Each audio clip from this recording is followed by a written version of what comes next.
Gracias. Muy buenos días. En primer lugar, quisiera agradecer al Instituto del Perú de la oportunidad que me dan para poder compartir con ustedes estas reflexiones de un tema que creo que a todos nos preocupa y que además de alguna manera desde nuestra distinta formación o de nuestra distinta experiencia lo venimos viviendo, e incluso las cosas que hemos estudiado en el colegio. Y creo que se trata justamente de eso, de ver de alguna manera toda esta problemática del cambio climático, las áreas naturales protegidas, el tema de la actividad extractiva de los recursos, la estrategia de desarrollo del país, asociado al tema del territorio, al tema, como se dice ahora, de la ecología. Y es cierto, ¿no? Efectivamente, la geografía que se ubicó en muchas facultades, en las facultades de letras estaba la geografía, ¿no? Después aparece la ingeniería geográfica, pero al final, en última instancia, es efectivamente lo que ha dicho el doctor Webb, que es una relación básica entre la actividad de las personas y su entorno. La ecología, bueno, es el estudio de la casa, ¿no?, etimológicamente, pero además quiero resaltar que, digamos, independientemente de nuestras creencias, es interesante que en la misma Biblia se habla que las personas son como los mayordomos, el que cuida la casa. La ecología, el que estudia la casa, ¿no?, el mayordomo, el que cuida la casa. Entonces, o sea, ¿somos dueños, ¿no?, de este espacio o somos los mayordomos? Creo que lo segundo es lo más correcto. Podemos pasar a la siguiente lámina. Miren, esta es una lámina, seguimos, es una investigación de la Universidad de Columbia, seguimos. Ustedes pueden observar que en la lámina que van a observar en la siguiente, que el 83% de la superficie de la Tierra, en base a estos factores, está de alguna manera influenciado por el hombre. Seguimos. Las lucecitas vendría a ser como si fuera que cada persona o cada grupo de personas tuviese una lucecita prendida. Entonces es una composición de justamente esos factores. Y ustedes observen la influencia de las personas sobre la Tierra. 83% de la superficie terrestre tiene algún tipo de influencia obviamente eso no escapa a Sudamérica, y ustedes pueden ver hacia el sur, por ejemplo, la intensidad de la luz en la zona de Buenos Aires, por ejemplo, el Río de la Plata, ¿no?, o hacia Brasil. Ni qué decir de la India. Seguimos. Y bueno, esto también es otra lámina que por ustedes bastante conocida, ¿no?, el consumo per cápita de energía, y de alguna manera no necesariamente la intensidad de esos colores blancos coincide necesariamente con la influencia humana, ¿no? Hay una cierta superposición, por ejemplo, en Norteamérica, todos los países del norte, pero por ejemplo esa intensidad de luz no se ve en la India, ¿no?, o no se ve en Australia. No sé si podemos retroceder, fíjense ustedes la imagen, ¿no? Y en Australia, seguimos, y ven esa intensidad de consumo per cápita. Entonces hay un evidente desequilibrio en muchos casos de estos consumos de energía. Seguimos. También datos que son conocidos, pero valen la pena rescatarlo, ¿no?, como en los últimos 200 años la liberación de carbono, de dióxido de carbono a la atmósfera, ¿no?, más o menos estamos en el mismo rango de hace 55 millones de años. Ese es un dato también importante para ubicarnos en el contexto del mundo en que estamos viviendo, ¿no? Ustedes pueden comparar ahí la cantidad de dióxido de carbono que se libera en la atmósfera y qué es lo que ha ocurrido en el planeta cuando ha ocurrido esta cantidad de liberación de dióxido de carbono. Seguimos.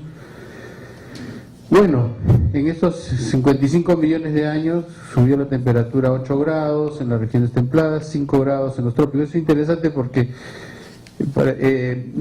la distribución y el aumento de la temperatura, también eso es muy conocido, los rangos de aumento de temperatura aumentan conforme aumenta la latitud, o sea, el impacto del aumento de temperatura decrece hacia el Ecuador, ¿no? Pero no quiere decir que no haya este aumento importante, ¿no? Bueno, gran parte de la Tierra se volvió desierto, extinción de la mitad de las especies del planeta y duró 200.000 años.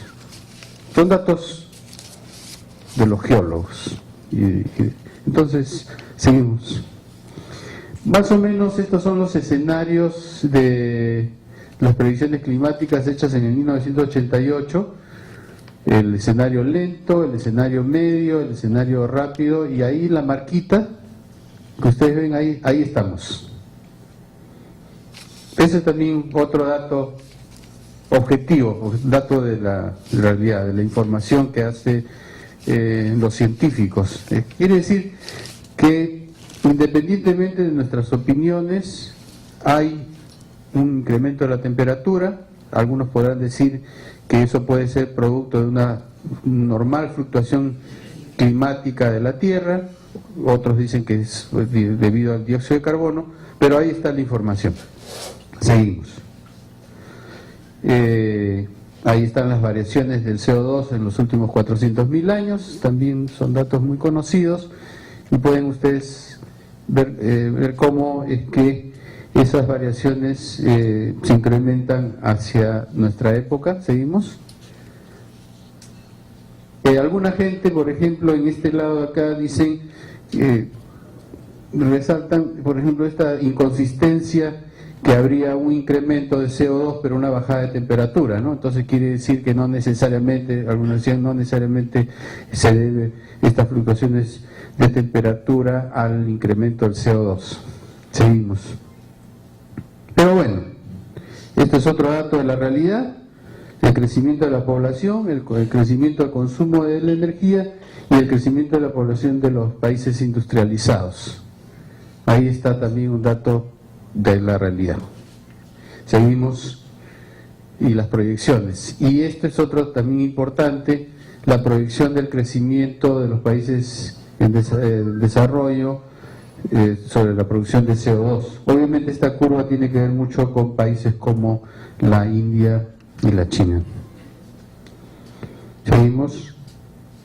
Y esto gráfico también me parece interesante resaltar, porque ustedes pueden observar que no solamente es un tema industrial. Fíjense ustedes el enorme aporte del transporte en el consumo y las necesidades de energía, y las necesidades, por ejemplo, de petróleo asociadas al transporte. Es bastante significativo.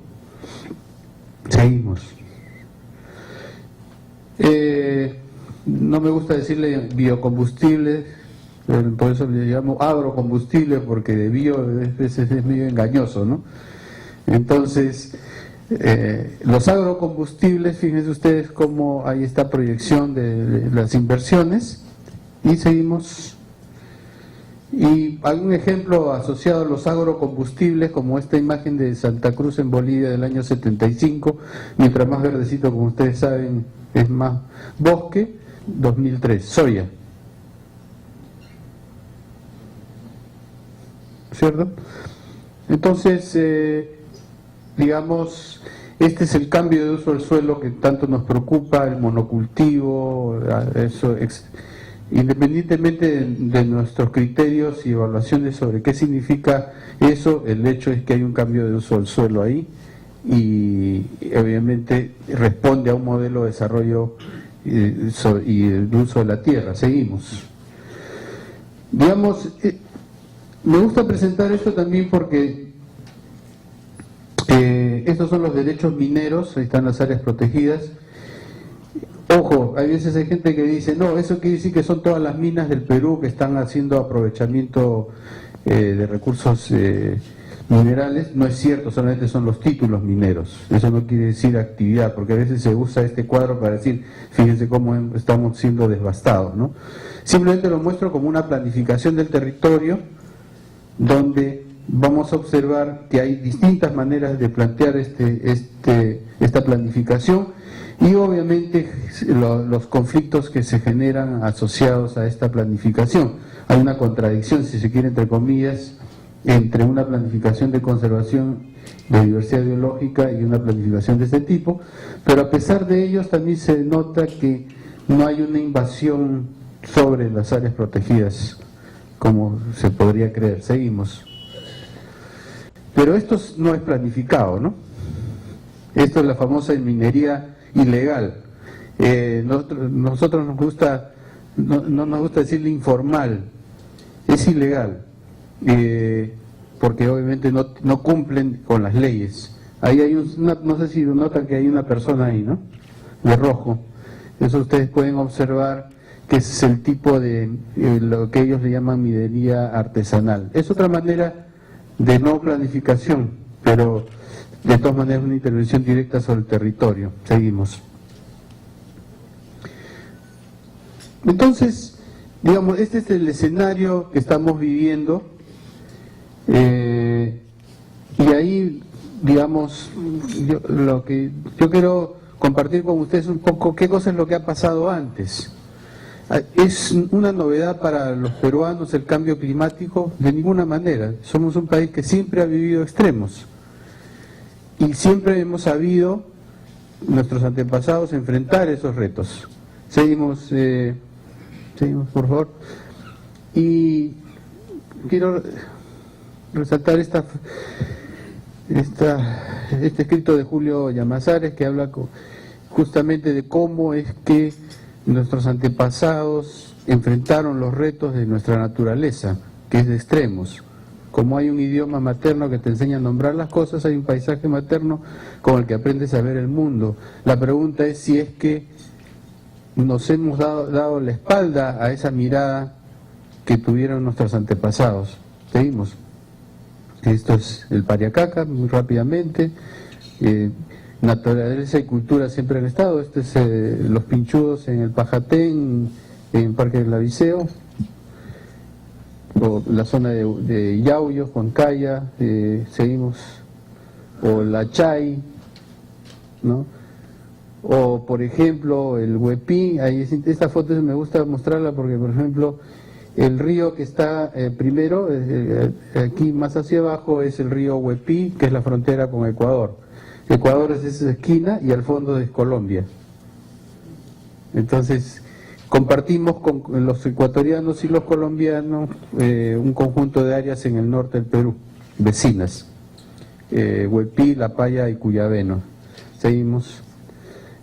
Y ese territorio, esta es una imagen ampliada de la imagen ustedes vieron hace un momento de la intervención y la influencia humana. Esto es la imagen en Sudamérica, y ustedes pueden observar con mayor nitidez la fuerza de la intervención, ¿no? Perú obviamente tiene zonas menos intervenidas, o Brasil en la parte del Amazonas, y esto en rojo es la red vial del camino Inca, el Capacñán. ¿Por qué estoy poniendo esta imagen superpuesta? Porque efectivamente, a pesar de esa intensa intervención humana en los Andes, no quiere decir que necesariamente esa intervención sea mala. Todavía tenemos alta diversidad biológica en el Perú. ¿Por qué? ¿Qué ha ocurrido en estos cientos o miles de años en nuestro territorio, que a pesar de toda esa intervención hemos heredado una alta diversidad biológica? El Perú es un país megadiverso. Y aquí quiero resaltar en estas líneas rojas que esto fue un proyecto político del siglo XV, y ese proyecto político del siglo XV comunicó o articuló un territorio de cerca de 3 millones de kilómetros cuadrados. Ese proyecto político lo que estableció fue no una línea que unía por ejemplo Pasto o la zona o Quito con La Paz, pasando por Cusco, sino articuló un territorio. Entonces, más que hablar de 6.000, 8.000 kilómetros o 30.000 kilómetros de lineales de caminos, hay que hablar de una superficie articulada, que es una de las cosas, por ejemplo, que hemos perdido en estos años. Acordemos que ahora, por ejemplo, digamos, hemos perdido muchas veces la comunicación de norte a sur, digamos, en los caminos de la sierra, y tenemos que venir a la costa para después subir otra vez, ¿no? Esa es la muestra de desarticulación. Seguimos. Que son esos caminos que todavía se siguen usando, ¿no? Por ejemplo, este es el camino Inca, que está uniendo la zona de Tanta con Huarochirí, y todavía se usa. Seguimos. O el uso del territorio, la Totora, el lago Titicaca, la gente que venía ancestralmente usando estos recursos, ¿no? Es un territorio que normalmente se ha trabajado articulando los pisos ecológicos, lo que Murra habla de los archipiélagos verticales, con la complementariedad de distintos ecosistemas. Seguimos.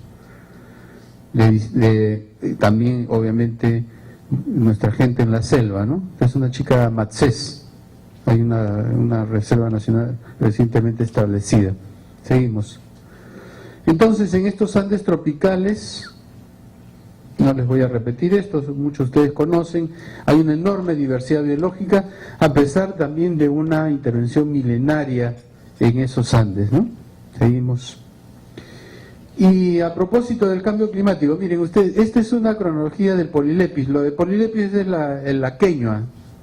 Es esta, no sé lo que han estado en Yanganuco, este árbol que tiene como unas hojitas que parecen cebolla en la corteza, ¿sí? Esa es la queñua. Pero esta es la queñua tagrapacana en Bolivia, asociado a un análisis que se hace de lo que ocurrió en el lago Titicaca.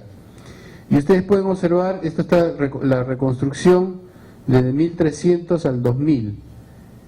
Y ustedes pueden observar la enorme variabilidad, digamos, del clima. ¿Es una novedad para los peruanos o para los antiguos peruanos o para nuestros antepasados enfrentarse a las sequías, a las inundaciones? No. Una última fue ¿se acuerdan ustedes? El año 86, algunos se acuerdan, en el año 86, y estaban por dinamitar el puente internacional Desaguadero, porque fue un caso, digamos, entre comillas, curioso en nuestra memoria, ¿no? Pero en realidad no es que es la primera vez que ha ocurrido. El río Desaguadero en el año 86 fluyó hacia el lago Titicaca, cambió el sentido de la corriente. O sea, en vez de desaguar, digamos, fue un tributario del lago Titicaca, el río Desaguadero. Entonces, estamos hablando de un territorio de extremos. Y esto es una muestra, es el índice de crecimiento de Polilepis, que te muestra los periodos de, obviamente, secos y lluviosos en el altiplano. Seguimos. Y bueno, aquí ustedes tienen las variaciones de precipitación en Bolivia, que están bastante en fase justamente con con este crecimiento del Polilepis, ¿no? Y este es ya un análisis más fino.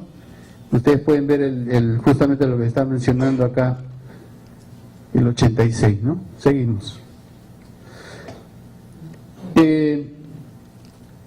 Cambio climático. Miren ustedes, esto es elaborado por los colegas del Centro Internacional de la Papa. Miren ustedes el cambio del nivel inferior de papas nativas, de 3.820 metros sobre el nivel del mar a 3.950. ¿Por qué las papas nativas están, digamos, ahora, bueno, estas imágenes del 2008, en 3.950 por las plagas, ¿no? O sea, como la temperatura ha aumentado, entonces ahora papas nativas se tiene que sembrar a ese nivel. Entonces, aquí tiene además una muestra de la adaptación de la gente a los cambios en el clima, ¿no? Seguimos. Estas otras maneras de habernos adaptado a nuestro territorio. Estos andenes son pre-incas y todavía siguen en producción, algunos bueno, abandonados. Esta es la zona de Laraos. Seguimos. Y bueno, la domesticación ha sido producto de que le gustaba tener variedad de colores a nuestros antepasados, o justamente la necesidad de adaptarnos a distintas situaciones y tener una estrategia adecuada de seguridad alimentaria. Creo que es lo segundo. Y entonces, esto es una feria, no es un muestrario para enseñarnos la gran diversidad de, ¿cómo se llama?, de cultivos nativos peruanos, sino esta es una feria. Y es interesante, ¿no? Eso es un domingo cualquiera. Seguimos. Y sí, por favor, para que... Esto, por ejemplo, es Huamán Poma de Ayala. Seguimos. Y bueno, ahora hablaríamos de agrobiodiversidad, ¿no? ¿No es cierto? Y esta crónica, está escrito del cronista Huamán Poma, ustedes pueden observar cómo hay este intercambio de recursos genéticos, de transporte, justamente de la cosecha, ¿no es cierto? Seguimos. Y a propósito de áreas protegidas, ya, digamos, nuestros antepasados, además que eran bastante rigurosos con lo que se portaban mal, ya habían establecido una protección estricta sobre, por ejemplo, las islas guaneras. Le iba muy mal al que el que incumplía las normas con respecto digamos, a las islas, ¿no? No se las voy a leer, pero ahí ustedes pueden ver cómo que los incas hacían una gran vigilancia para guardar aquellas aves, ¿no? Sobre todo en tiempo de cría. No sé si ustedes han visto, hay veces, hay unas fotos donde se ve las aves guaneras junto a gente que está sacando el guano. Uno dice qué dóciles que son. No es que son dóciles, sino lo que pasa es que están anidando. Cuando están anidando no vuelan. Ese es el problema. Entonces, no deben haber gente en estas islas cuando están anidando, porque las matan. Seguimos. ¿Sí? Miren esa diferencia. Esta foto es de 1860. Miren ustedes el tamaño del guano. Todas esas personas están extrayendo guano. Y esto es en la derecha. Ahora, ¿cómo sacan el guano? O sea, no, incluso en algunos lugares con escobilla. Esa es nuestra planificación. Interesante.